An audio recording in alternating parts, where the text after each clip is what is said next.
So we left off with this one, I think. And so we know that lactate is going to come in from the Cori cycle. And so we need to do these conversions from lactate to pyruvate, then from pyruvate to glucose 6-phosphate. And then once it's glucose 6-phosphate, the Cori cycle part of it is convert to glucose and send the glucose back out. So the gluconeogenesis and glycogenesis can happen here in the liver as well. And then the next chapter will be on doing the conversion to acetyl-CoA and then through the TCA cycle. And then the topic after that will be lipid synthesis. So our gluconeogenesis is required because the amount of glucose that we have for a day's supply is only about 160 grams are required for the day, but most of it is consumed by our brain. So 75% of our glucose is consumed by the brain. And so we can make about between 180 and 200 grams of glucose by storing it in the form of glycogen. And so if we kind of make that relationship to, it's basically about a day's worth of glucose that gets stored in glycogen. So that, of course, means that humans have to eat a lot quite often, but we don't have to because all we really need to do is drink water, but we don't have to eat for at least 2 weeks. You can go 14 days without eating any food. You won't feel well, but you can do it. So we're going to do the gluconeogenesis. We're just going to start from a couple of different sources, and the goal will be to make glucose. So pyruvate is going to be the main fuel to start gluconeogenesis. But what else can we start from?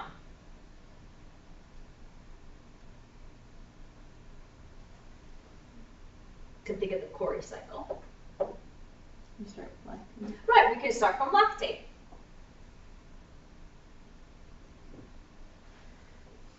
So pyruvate is a compound that can be used to as the carbon skeleton after you've removed the nitrogen from amino acids. So the amino acid breakdown can feed into glycolysis as well as glycerol. So where is that coming from?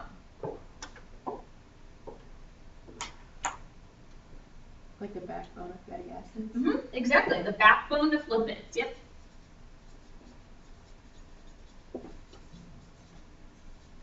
So we're going to be able to go through and do the cycle where we get energy from the long chain carbons and fatty acids of a triacylglycerol, but the backbone also gets used for a source of energy. So we're going to get energy from the 3 fatty acids on a triacylglycerol as well as the backbone. So the main one is going to be using pyruvate as the source for doing gluconeogenesis. So there are some ways where gluconeogenesis is exactly the reverse of glycolysis. So in glycolysis, glucose is consumed, and so obviously what should we put in the spot for gluconeogenesis? Right, so glucose is synthesized.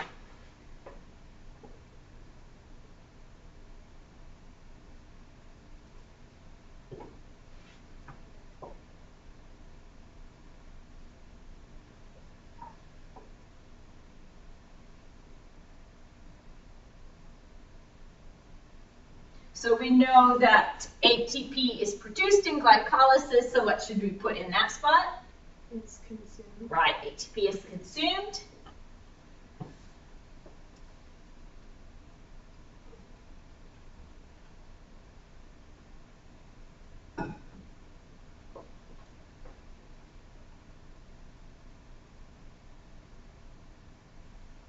And NADH is oxidized to NAD plus is oxidized to NADH. And so what should we write for gluconeogenesis? NADH is reduced to NAD plus. You got it. Oh, that would help if I had it the right way.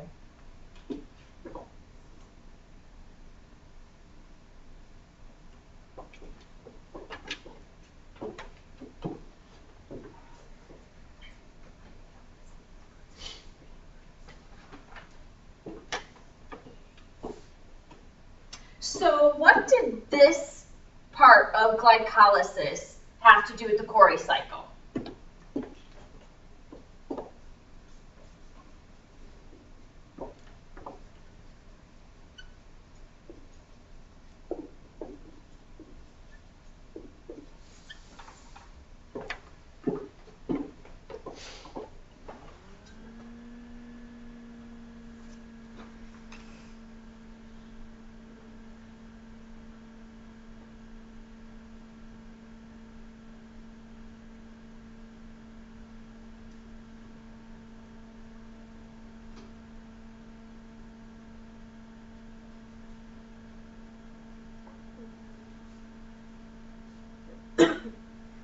You said that the NADH was kind of like equivalent to ATP, so it's really important to name that. Okay. Is it kind of acidic with the H?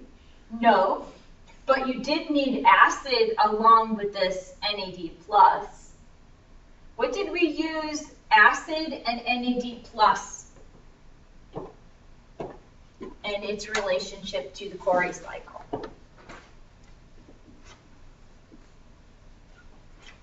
We made lactate. Yes, we made lactate.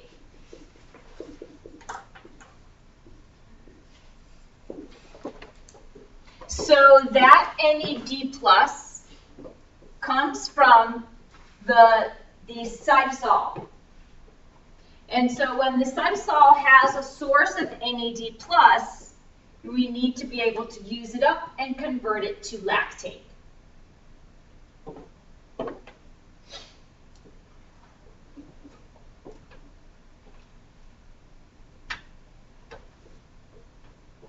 So we know there has to be something that's different because all of our, we can't just do the exact reverse reaction. So why can't we just do the exact reverse reaction? Just go all 10 backwards. Because of the change in G is so hard to bring back, going from pyruvate back up. Exactly. So the delta G for the forward reaction for glycolysis is negative. So we can't just do the exact reverse. So what we do is we generate bypasses. So there are 3 separate bypasses for, they're bypassed for the glycolysis in the gluconeogenesis direction, if that makes sense. So which steps are we going to avoid? We're going to avoid the ones that have the highest negative delta G in the glycolysis direction. The ones that are strongly exergonic in the glycolysis direction.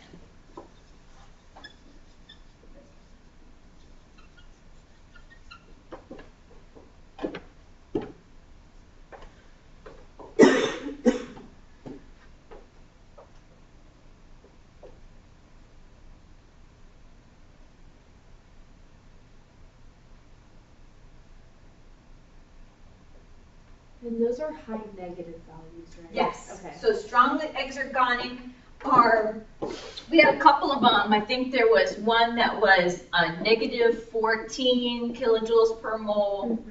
And I think there was a negative 30 or 31 kilojoules per mole. Yeah. So those high negative delta Gs can't stand, we cannot stand those to just do the reverse in gluconeogenesis. So we have to bypass those. And there's a couple different ingenious ways to do that. So we need to substitute new exergonic reactions, but exergonic in the gluconeogenesis direction. So we have to turn those highly negative exergonic in the glycolysis direction, somehow turn them around and substitute new things. So those are going to be the 3 different bypasses that we're going to talk about.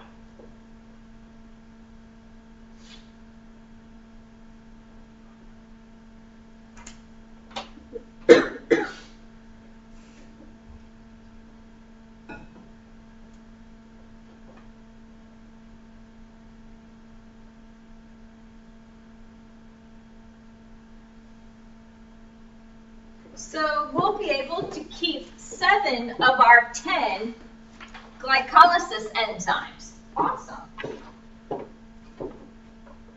But we're going to have to avoid the 3 big regulated ones. We're going to have to avoid those because those are also the very highly exergonic reactions in the glycolysis direction. So 3 different bypasses. And it'll be bypass 1, 2, and 3, kind of really not creative. But we'll have to introduce some new things into these bypasses.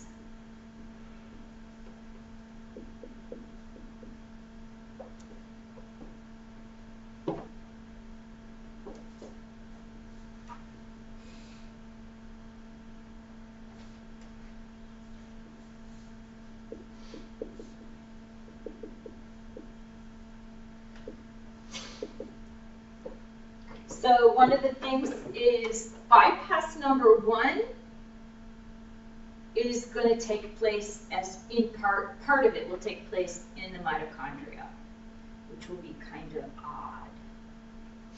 So, like I said, I like this because it has, lots of good detail on it. So we're going to be doing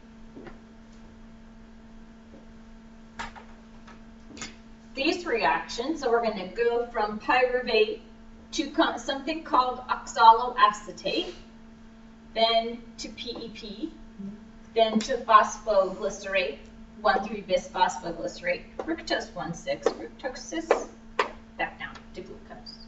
So the disadvantage of this nice little picture is that there's no mitochondria in there. So the part that's going to happen, we'll see on the next couple slides, is a better way of looking at it. But we're going to keep the 2 there because we're still going to do the conversion all the way to glucose. And so we have a couple of new enzymes. So the first one's called pyruvate carboxylase, which in this case is putting on a carboxyl group. So we're going to get our carboxyl group from bicarbonate. Some people also write it as CO2, kind of depends, doesn't matter because it's CO2 dissolved in acidic solution makes carbonic acid and the carbonate ion is at equilibrium. But so we need to absorb an ATP. And for the first time, we're going to see GTP. So this oxaloacetate conversion to PEP is a GTP. And again, we do a CO2 and a bicarbonate for those 2.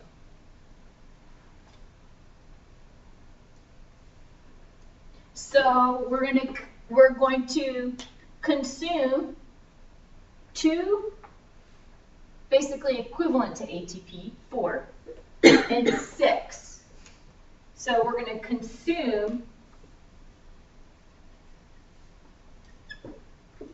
4 technically ATPs and 2 GTPs in that process.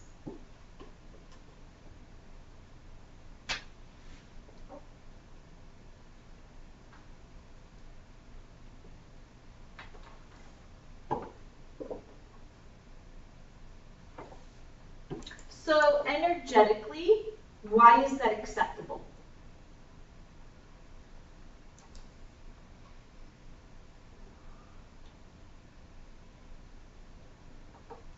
Because won't the other ones then make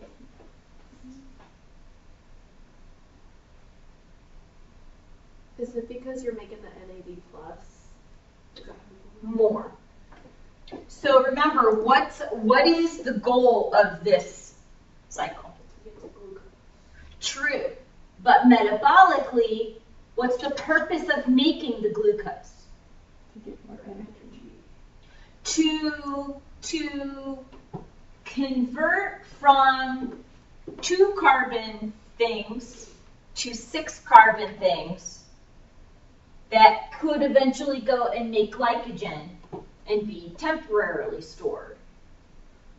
So gluconeogenesis is in my mind, it's a storage mechanism.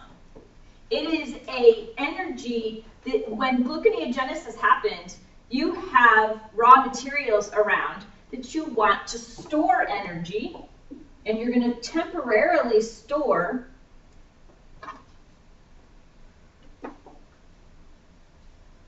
as glucose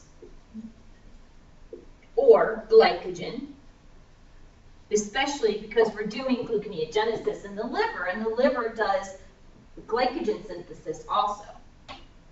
So because this is an energy storage mechanism, perfectly acceptable that we absorb some of those ATP that are floating around. Because ATP, we know it has a huge turnover. So we use it, consume it, use it, consume it, produce it, consume it, back and forth really quickly. So if there's too much ATP, hey, don't let it around in solution. Start synthesizing glucose. Better to store the energy as glycogen than to have an excessive amount of ATP that's just based in wasted energy. So better to have a nice storage mechanism for that. And lipid synthesis is in there too, but we'll talk about that later. So because there's excess ATP, it's okay to use it? Yes, because there's excess ATP around, we want to turn it into a form that's a nice temporary storage of that energy in the form of glucose or in the form of glycogen. What would happen if your body, like, I don't even know if that's possible, if your body could not store it as glucose? Like, what would happen if you had excess ATP and you couldn't store it in your body? Wow. Probably wouldn't live very long. What would happen? So there's this huge group of diseases that are all associated with the electron transport chain. So they're all about you depleted your sources of ATP and you can't build them back up again. And in that group is like chronic fatigue syndrome and what they used to call yuppie, what did they used to call it? They used to call it the yuppie sickness. And it was basically people who seemingly looked like they were healthy would get tired and then they couldn't recover. And they'd basically be in bed for weeks. What happens when you have mono? You know how they say that you're just like tired for a long time? Wow. There is a huge correlation between people who get mono and people who eventually develop chronic fatigue syndrome. Oh, wow. So that's why there's a... Yes. So it's like having permanent mono. Ooh. Is there really any way that they can treat that? Because, I mean, you can't force your body to... And it's really terrible because there is a group of people and physicians specifically who don't believe that chronic fatigue syndrome exists. You're lazy, you want to get out of it. I don't believe that you're tired. I don't believe that you're so tired you can't get out of it. And there is mounting evidence that it is real. So they grudgingly accept these chronic fatigue versions where there's a genetic reason. Like they found a particular enzyme in the electron transport chain that is, underexpressed, and therefore your electron transport chain is not very efficient. Yeah. And so we explained why you feel tired. It's your genetic problem. But anybody else who doesn't have those genetic problems, they get lumped into the we don't believe you category. Blame it on psych or something. It is psych, exactly. It is psych the whole way. You must be depressed. Yeah. You must be bipolar. You must be manic, so manic depressive. So you're just stuck in the depressive side of it and you just can't get yourself out. So it is extremely interesting because it's tied to all of this. It's tied to your production of ATP. It's tied to your use of ATP and your, like for normal people, their recovery after a big, long exertion. But if you're in that category of people that gets tired and cannot get out of it, I read a cool article about there's some strategies that they're trying to develop to try to, what they think is it might be connected to your brain in a way that's tricking your brain into thinking you're still overexerting yourself. And so what they say is that there's the one thing they're trying is like slowly building up their endurance, kind of like if you're gonna run a marathon, you know, slowly build it up. The other thing they're trying to do is they're trying to like deliberately push past what your brain says, stop, you're gonna kill yourself, and go past that to maybe trick your brain into saying, oh wait, I didn't die, maybe I'm okay, and then come back to normal again. So, but these people are stuck in this exertion, feeling of being exerted, feel like they just get out of bed and they're like, I'm so tired, I have to go back to bed again. It's amazing. So, you guys got ideas? Have at it. But there's a lot of scientists who are trying to deal with. It was a really cool show on PBS, and it was they didn't do the medical side of it. They just did the patient side of it. And you see these healthy 20-somethings, you just watch them fall apart, and they're now bedridden with it intubated, and that's it. They just went headed down, and that was it. And the big question is they don't know like how it happens if it's No. not genetic. No, if it's not genetic, what is going on? That's so weird. It could be alive. Yeah. Right, and it could be, and that's what they do. They're like, well, it could be this, and it could be that, it could be that, it could be that, you know. So they're just kind of lost in amongst. But the story that was on, it was about parents who were trying to get people, scientists and physicians to include their kids in part of these studies that they were trying to figure it out. But they were like, we don't know. That's in the undiagnosed category. We don't know what's going on. They were like, he's 21 years old. Yeah. Like, there should be nothing wrong with him. Look, he was climbing mountains and doing all this stuff, and then all of a sudden now he's... Does it happen suddenly like that? For him, it was very quick. That's weird. And it was like,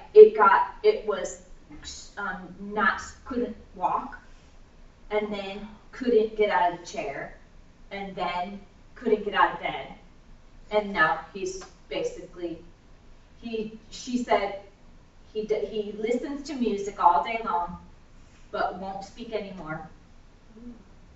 That's so weird that they would blame so many things like that on like depression, because depression doesn't really happen like just like that. It's kind of like, I don't know, that's weird. That's super weird. Yeah. So, chronic fatigue, it's a good one.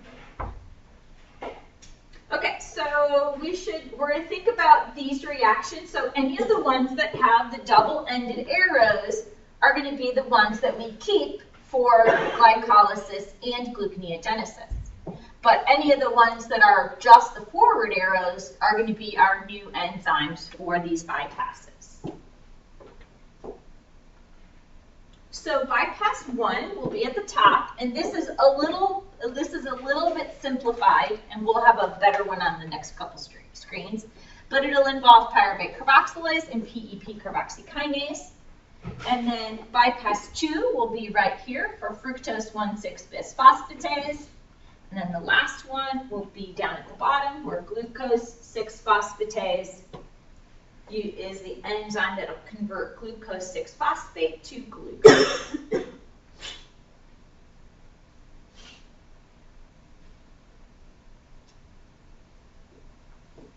So the most complicated one will be bypass 1, and then 2 and 3 are just single enzymes, and there's nothing super special about them. So what we're going to do is in each of these bypasses, these are the three enzymes that were in the glycolysis direction. So the glycolytic enzyme was glucokinase, was PFK1, and pyruvate kinase. Those three reactions we did in glycolysis. And those were the ones with the highest negative delta G values. So, whoa, why are we down here? So we need to be able to convert pyruvate back to PEP.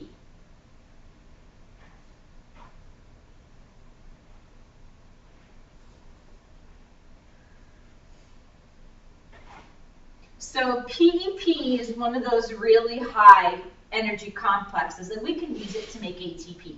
So we need to do the conversion from pyruvate to PEP.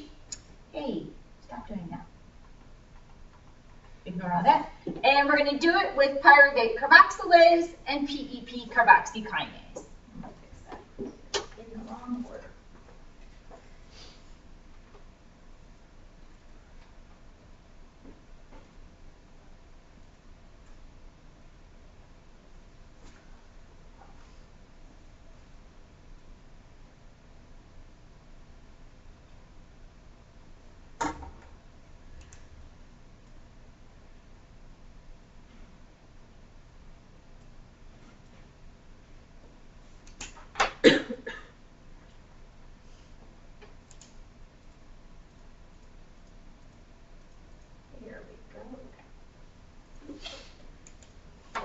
So pyruvate carboxylase and PEP carboxykinase for that conversion. So the next, that's bypass 1. And then bypass 2 is fructose 6-phosphate to fructose 1,6-bisphosphate.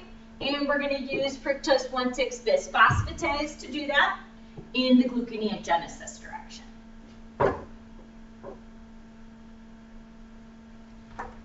And then our last one will be glucose to glucose 6-phosphate. And our new enzyme is called glucose 6-phosphatase.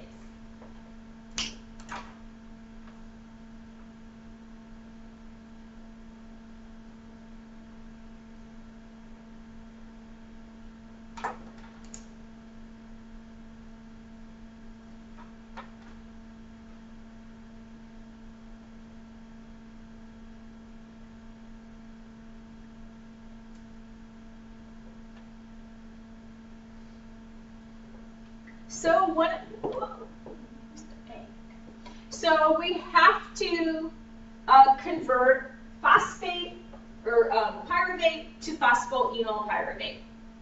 So in order to do that, we're going to use the mitochondria.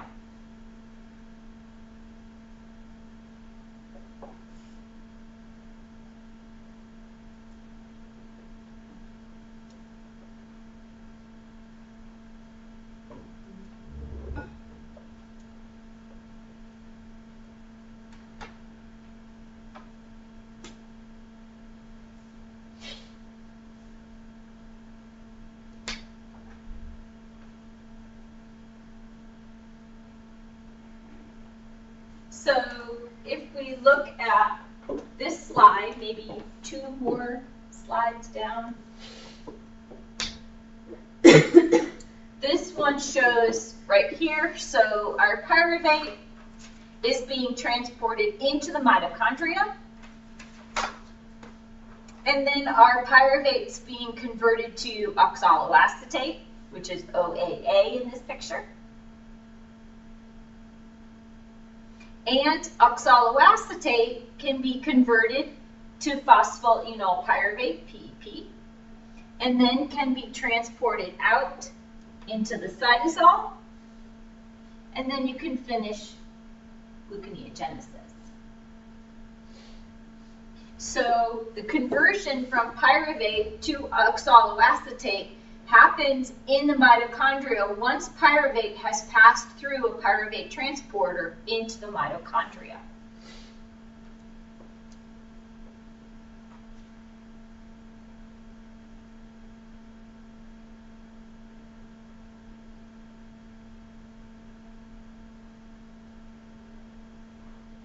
So what's one advantage of being in the mitochondria for bypass 1? Right.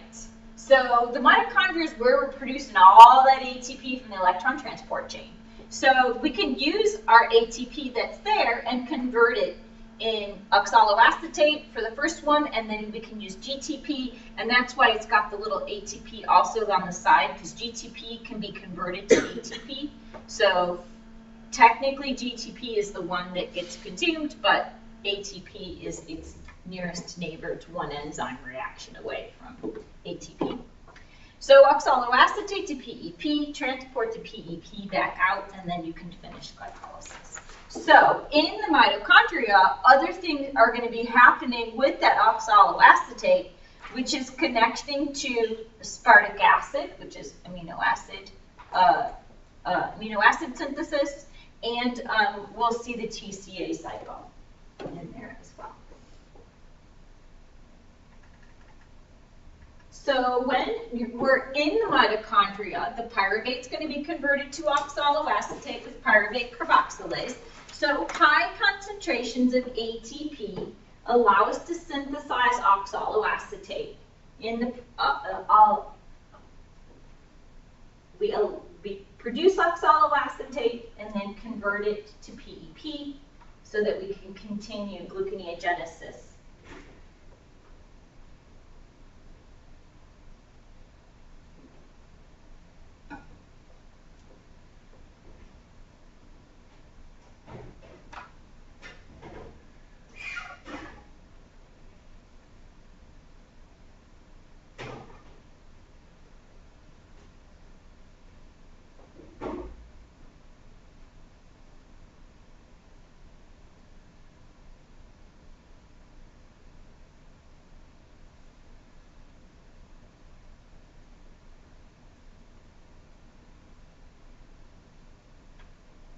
What do you mean when it says ATP consumes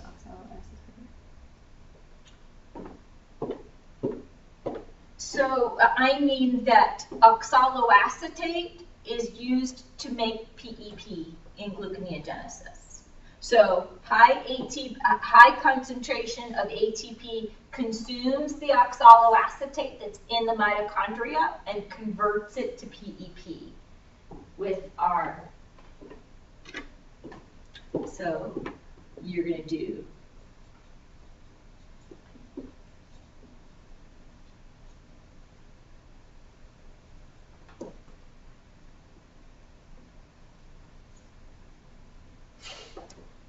so, but only in the presence of a high concentration of ATP.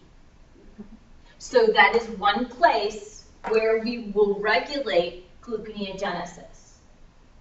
Because if the mitochondria is not producing enough ATP, you don't want that energy storage mechanism going, you want the energy breakdown. So you need to not do gluconeogenesis and turn around and start doing glycolysis again.